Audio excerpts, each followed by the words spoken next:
बैठी थी तो एक रोती हुई बच्ची मेरे पास आई।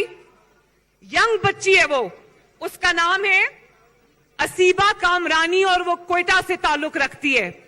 उसके 3 जवान भाइयों को घरों से उठा लिया गया और कई साल हो गए आज तक उन 3 भाइयों का कुछ पता नहीं है।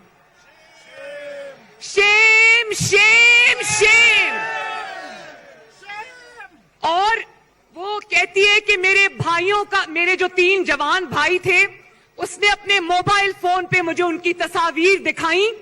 उसने कहा कि मेरे बूढ़े माँ बाप का वो 3 भाई इकलौता सहारा थे और मुझे आपने जेल में डाला, मेरी आंख में आंसू नहीं आया। मेरी माँ वहां पर मर गई, मेरी आंख में आंसू नहीं आया। मेरे बाप को आपने 2 दफा जेल में डाला, मेरी आंख में आंसू नहीं आया। लेकिन आज जब मैंने उस बच्ची की बात सुनी तो मेरी आंख में आंसू आए।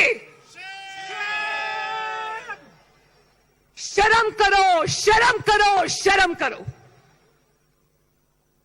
और कहां है वो बच्ची? जरा, ये बच्ची है वो, ये खड़ी है वो बच्ची। 3 भाई इसके लापता हैं, 3 भाई। खुदा का खौफ करो, तुम्हारे भी बच्चे हैं। जरा अपने ऊपर इस चीज को तारी करके सोचो कि क्या गुजरती है जब एक माँ बाप के 3 बेटे गायब होते हैं।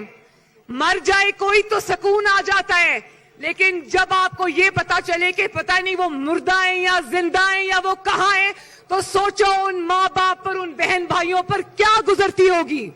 सोचो, अल्लाह ताला के कहर को आवाज ना दो। इनकी बद्दुआ में और आसमान में कोई हिजाब नहीं है। खुदा का वास्ता है, अल्लाह ताला का वास्ता है, होश के नाखुन लो। अपने ही लोगों से सुतेले लोगों जैसा सलूक मत करो। और फिर बलोचिस्तान के मेरे भाइयों और बहनों,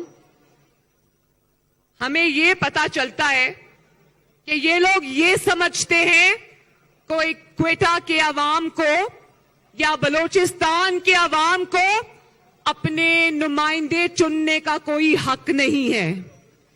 उनको उनकी हुकूमत, उनके वजीर आला और उनके वज़रा का फैसला कोयटा के बलोचिस्तान के अवाम नहीं करेंगे, कोई और करेगा।